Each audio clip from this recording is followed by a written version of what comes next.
Before I start talking about this game, I want to use it as a jumping off point to talk about expectations. Going into this game, I was expecting a non-functioning disaster that had bugs out the ass, something like Ride to Hell Retribution, so offensively bad that people would be making videos for years shitting on its very existence. But after playing it, the game is just really bland, with some weird ideas that don't work and a no more heroes-like lineup of villains. Don't get me wrong, this game is really bad, and we'll get into that shortly, but I couldn't find myself hating it as much as I thought I would going into making this video. Maybe I'm missing some historical context of the lead up to the game, being completely removed from the hype, and knowing Itagaki's personality, he probably really hyped this game up. This is the first time I could think of where my expectations actually helped the game in its favor to like it more rather than made me hate it. You could look back at my previous Ninja Gaiden video and how much I railed on 2 and didn't like it. I went to that game expecting a rival to DMC3 in its quality based on what I heard by osmosis, but for this game, seeing it rated to 43 on Metacritic, all the other scores on the Wikipedia page, hearing bad word of mouth, and recommended videos like this when you just search the game's name on YouTube, I thought I was in for a real train wreck. All I knew going into the game was the drum solo I played as the opening and the fact that the scene took place in Guantanamo Bay, and you are a former terrorist. Yep, this is Ivan, former Russian super terrorist currently serving an 850-year sentence in Guantanamo Bay. His former comrades, the Sons of Democracy, or SOD for short, blew up all these satellites in space, causing mass EMPs, leaving the world without power, plunging it into chaos, or at least that's what the game says, despite there being electricity and working machinery when the plot needs there to be, and you never see the world except for areas where the terrorists have already fucked up, so you don't really get a good sense of the magnitude of the situation. So American government man goes to Ivan as their last hope to save the day and stop his former comrades. The game is a mishmash of a ton of different genres, and while it's functional, none of the individual parts ever really stand out and shine. It's a third-person hack and slash, but there aren't that many moves for it to be the main focus of combat and not become repetitive. It's also a third-person shooter, where everyone else has guns, and you die pretty fast, so it de-incentivizes using melee except for when enemies are right on top of you. It also turns into a first-person shooter when you aim, which feels really weird at first, but after a bit it is, again, surprisingly functional. I'm playing on the tablet controller thing, whatever the fuck people call this Fisher-Price leapfrog piece of shit, and when trying to aim, there is a decent amount of input lag. I don't know if it's the game's fault, or my controller specifically, or just the pad in general, but it felt like shit, so more often than not I found myself aiming by moving my character's body to line it up, or just letting aim assist take the wheel. There's a small variety of weapons that are different enough to justify trying them at least once and have some unique finishers, but then you realize some of them are just terrible. There's a power-up you can activate when your meter is filled from whacking people with your melee weapon enough, but I honestly could not tell what it did in gameplay, other than making Ivan's tattoos glow, which if you enter a cutscene while it's running, it just looks comedically awful. When killing guys with guns when this is active, it does give you a slowdown for a bit, but that's the only thing I noticed. I don't feel any stronger, enemies still die in 3 to 4 melee hits. I wasn't any tankier, still dying in about 3 seconds of sustained damage, and didn't give me any crazy bullshit unless the game just doesn't tell you, like summoning a dragon or shooting a fireball or something. There are occasionally mechanics that are present for a part of a level and then never used again, like using your sunglasses to detect hidden claymores in the vents. We even put these here. You can climb up things, but it's chosen what you can and can't climb up by a dartboard, so I ended up forgetting about it for 90% of the game because everything just looks like a murky ass background texture that you can't interact with. The game is extremely uggo, even by 7th gen standards, the generation of fucking ugly ass Unreal Engine 3 games. Anyone who isn't Ivan has this really awkward look to their face that I just can't put my finger on, and in the codec screen they look like they're Clash Royale icons or Fortnite characters. The more covering up people's faces, the better. Since it's an Unreal Engine 3 game, there is tons of murky textures and horrible texture pop-in that it's just laughable. Areas just blend together, and only one level has a visual design that was interesting and stood out. But then you quickly realize that it is just copy-pastes of streets and buildings, and it loses what little charm it had. I haven't seen a game give so little of a fuck about its presentation since probably God Hand, but I don't think this was intentional here, especially based on what Itagaki said about the game. Enemies just become completely covered in blood when you punch them. The camera just freaks the fuck out all the time and gets caught on things. Ivan just disappears when you're walking from time to time due to the camera. When you take too much damage, the screen turns black and white with a super aggressive vignette that is almost impossible to see in some areas, and you will die because of it. Voices and mouth movement are not synced up, and in cutscenes where it jumps from shot to shot, shot, occasionally the camera will just freak out and for a few frames show just completely random things. Misaligned finishers, the soldier companions you get caught in area transitions, being left behind doors that close as you walk through them, leaving you alone until you get to another checkpoint where they will teleport behind you. Ammo hitboxes are so bad that I thought you could only pick up specific boxes for ammo for certain guns, but it seems like you just have to walk at them at the right angle to actually interact with them. Terrible frame rate issues out the ass. The list could go on and on and on, with stuff I'm probably forgetting because it isn't that important in the grand scheme of things. There's this one enemy in the lab mission, which I'm not sure if this is supposed to be a werewolf or a pig person. I asked a friend and he said it looked like a hippo head. People on Twitter said it looked like a hairless ape. I honestly have no idea what it is. And as the last clip showed, the AI in this game is absolutely brain dead. Most of the time they just stand still and accept their death as you mow them down with your machine gun, or they will run right at you and turn into Swiss cheese. Sometimes you catch enemies in scenarios that they seemingly weren't programmed to be in and just stand still. You beg real nice, maybe I'll kill you quick. It's probably a blessing in disguise that the AI is so bad, because with how fast you die, basic areas would turn into a slog like the favela mission on Modern Warfare 2 on Veteran, except here the controls are way worse. Voice acting has this really weird cadence to it. None of the voice acting is so bad that it makes your skin crawl. For most of the dialogue, I found myself just bursting out into laughter because of how bad it is. Wow, what's fun, boys? One last joyride. It has this really bizarre quality to it that I found myself being really entranced by the villains talking, that I just wanted to hear them say more and more stupid bullshit. It has this John Waters-esque vibe to it. There is no way they didn't think some of these lines are the most badass shit imaginable. I'm off the leash. What the hell? Ivan! Cutscenes have this really weird framing that it feels like I'm watching a Xavier Renegade Angel episode. Weird and non-stop panning, awkward close-ups, and hilarious zoom-ins. I guess it achieved its goal of entertaining me because I can't deny that I was thoroughly entertained throughout my entire playthrough. So Ivan is shipped off to Panama to stop the Assad from destroying the Panama Canal, which would, in quotes, paralyze worldwide maritime traffic. okay, but that begs the question is, who's transporting anything? And what are they transporting? And who's gonna be even there to receive anything? You just explained how most of the world has completely collapsed and almost all of technology on the planet has been destroyed. The government man who picked you up and got you out of Guantanamo Bay had to steal an old model car from the Smithsonian to come get you because cars weren't working. They later have to use World War II era planes because all modern planes are unusable and nobody knows how to fly without the modern technology integrated into them. I really don't know how the game is supposed to expect me to believe that there are things being traded and people who have the ability to trade after just establishing that everything is fucked and then later re-establishing that they have to step back to technology from 50 years ago because of these EMPs. And then you get there and they're just killing people. They do blow up some things, but honestly, you could argue that Ivan does just as much damage, if not more, than they do. This is your airstrike. Don't you think you'd want to minimize the damage, not add to the pile? AC-130 is clear for airstrikes.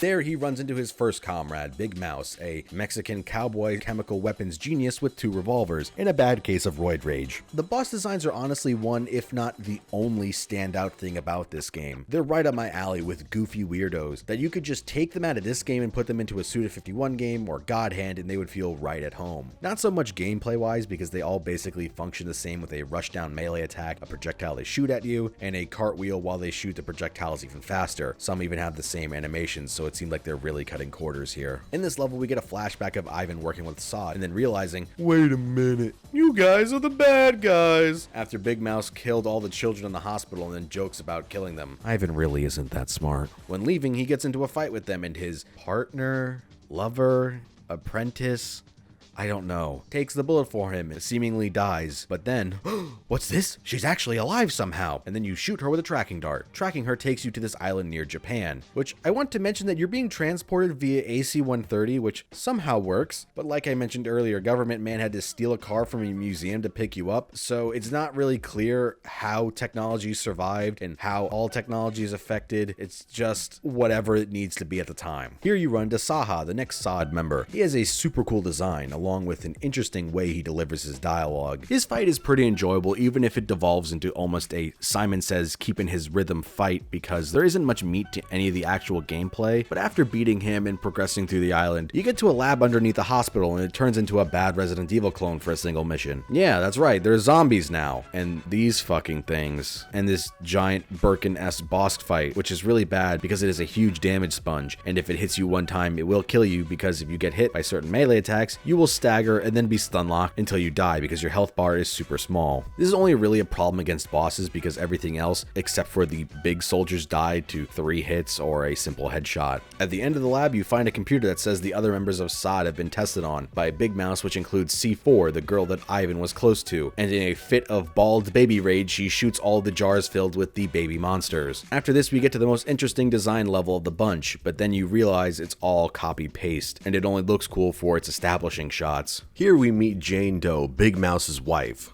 And she looks like she belongs in one of those porn game ads you see on the side of Pirate Bay or Pornhub, or that one game that Game Grumps got added to recently for some reason. Itagaki doesn't have the jiggle physics from the engine they used for Ninja Gaiden and DOA anymore, so now they just bizarrely pulse, but only one of them, and not the rest of her body as she breathes, so it looks like her left boob is its own living creature. This is the only SOD member you fight and don't end up killing. When she tries to stab you in the back after pulling a big knife out between her boobs, Ivan just cuts her eyes out with his katana, gives her some shakashuri saying, and then leaves. Then you make your way further through the island into a plant/military base that kind of reminds me of the one from Ninja Gaiden Black. There's a Modern Warfare styled slow-mo breach section, which is never used again. Just another thing to add to the pile of ideas and gameplay segments lifted from other games to be put into this Frankenstein's monster of a game. You get to the top of this tower, and there you meet an old dude who tells you about the super metal that was found on this island, rhenium, which the Russians, the United States, and Japan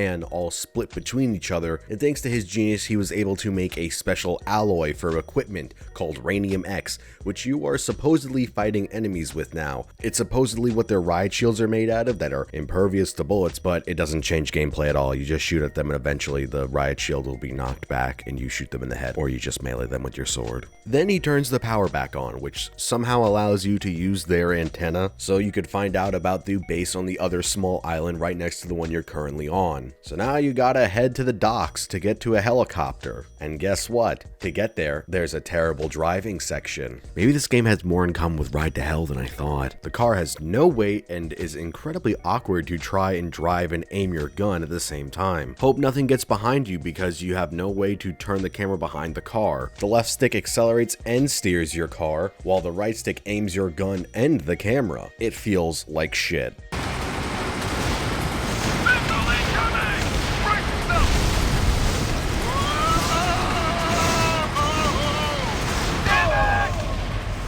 After the driving segment, you get to the docks and you fight through waves and waves of the same enemies you've been fighting the whole game. Your helicopter ends up getting blown up, so the only way off the island now is a World War II era 2-seater plane. And you now have to play what might be the worst turret section I've ever played. Thankfully, it isn't that long because it made me physically ill playing it. The cutscene starts playing and it seems like you're about to be shot down, but then one of the best moments in the entire game happens. Government man shows up in a World War II plane along with a bunch of geriatric World War II veterans to come and save the day, and it's fucking hilarious. Between the cutaways to the old pilots, to the voice acting, to the music, I was laughing my ass off at the stupidity of this scene, knowing full well this wasn't supposed to be my intended reaction. Once you get onto the island, you have another terrible turret section. You know when I said earlier that enemies just run to their deaths? It's the worst here, where they don't even react to the fact that you're just mowing them down by the hundreds with a big artillery cannon, only for new guys to run and take their place. It's like an assembly line. You can't actually kill the tank here, you just have to awkwardly sit there until the cutscene triggers, where one of the vets who does not talk nor sound old crashes into the tank. Then you could finally make your way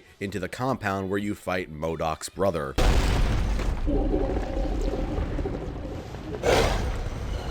Notice how I'm jumping over huge sections of the game? That's because other than the things I'm actually mentioning, it's all the same point A to point B 7th gen shooter schlock you've all played before. It's serviceable, it works, but all these areas just blend together, and it's only the weird and awkward bits that actually stand out. I have to keep rewatching the footage to try to remember things because they just blur together. At this point, you're about 6 hours in and the game is almost over, but this is where the real stupid shit starts happening. The dumb as fuck plot that I signed up for, the type of shit that has you going, what? What is happening? As you confusedly laugh as the story unfolds, you meet the final SOD member Ludmila, and she is wearing a see-through bodysuit covering her nipples and vagoo with what looks like big band-aids. It looks like shit. The suit allows her to go invisible, and it shows why all the other invisible enemies in the game don't have hair, because it looks like shit. Her fight isn't anything special, just annoying because of the invisibility seems to interfere with the game being able to target her properly, and the fact that she just teleports out to monologue at you. After beating her, she escapes and gets away, and now it's time for your final confrontation, the man behind it all, Isaac Kumano, a Russian weeaboo, which the game can't decide how they want to pronounce his last name. The radio lady sometimes says Kumano, and other times she says kimono, like the clothing.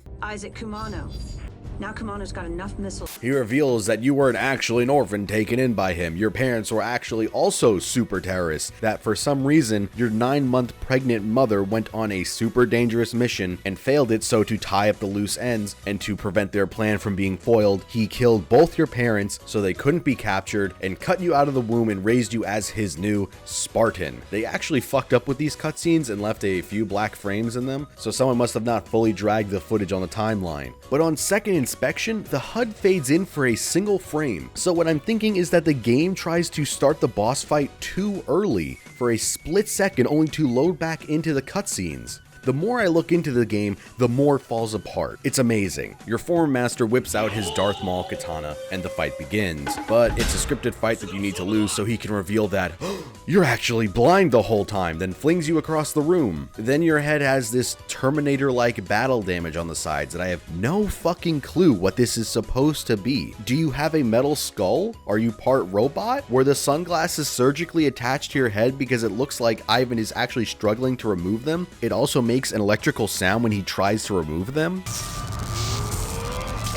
Did the sunglasses allow him to see? It's never explained, and these markings are even gone in the next scene, fully healed, so who knows what the fuck it was supposed to be. Maybe this is something that was going to be explained in future titles since it was supposedly going to be a trilogy. But once you take off your glasses, you are transported into space hell, where you will have to duel above a black hole on fire while you can see the moon and Earth in the background. Holy shit, this is awesome! Why wasn't the rest of the game like this? And then you realize this boss fight actually isn't very good. This is the only fight in the game that forces you to exclusively use your melee, because Ivan tossed his gun on the ground before this fight began. It has all of the Itagaki hallmarks that I hate. Questionable hitboxes, dodging moves that you've already done damage to them with, leaving you to attack them in the most awkward windows to actually deal damage, because they will either just dodge or your sword goes right through them, dealing no damage. Has a grab that deals 90% of your health, and because the game has an ugly as fuck black and white filter, it just makes the fight worse. You can't move your camera down in this fight unless you're jumping, so you can't angle the camera in a good position most of the time, leaving you standing in front of Kumano so you can't see what he's actually doing. Flashes are stick wiggling QTEs, which most devs thankfully moved away from after the N64 because they realized they were shit and ruined controllers. After you beat him, you need to figure out the abort codes for the nukes that Kumano launched before the fight began, and conveniently they're tattooed to his arm in case he changed his mind last minute about launching nukes and didn't want to forget the code. I'm no nuclear expert, but wouldn't exploding the nukes in the air above the target still have drastic effects on America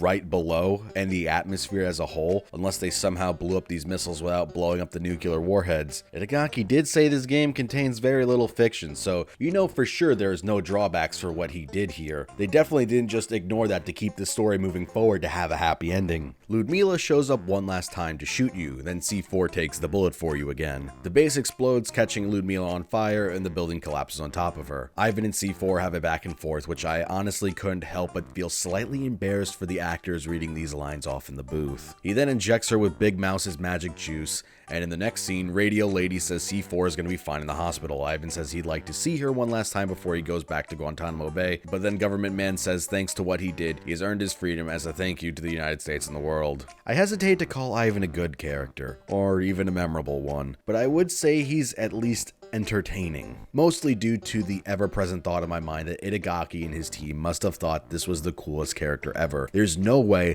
that this was ironic with all the terrible one-liners he has. He is so try-hard cool, like DMC2 Dante with the double-sided coin. If he was an American action movie character, he would be played by Vin Diesel. Now that I mention it, it kind of feels like this is a best of the worst action movie made by a foreigner trying to emulate 80s action flicks. It's a poor man's Metal Gear and a poor man's Call of Duty. After the credits roll for a bit, there's a cutscene revealing that someone in the White House was in on the whole Sod incident, leaving a cliffhanger slash stinger for an eventual sequel, which will most likely never happen. Then a message from Itagaki thanking you for playing the game. To all my fellow gamers, no matter how the world changes or time passes, our love for games and our passion will never die. Thank you all for waiting so long for this moment. No, thank you, Itagaki. Thank you for this weird, terrible game that you poured your heart into and it fell flat on its face. I respect the determination and pure up-your-own-ass nature Itagaki has, but after this game, he comes off as extremely deluded.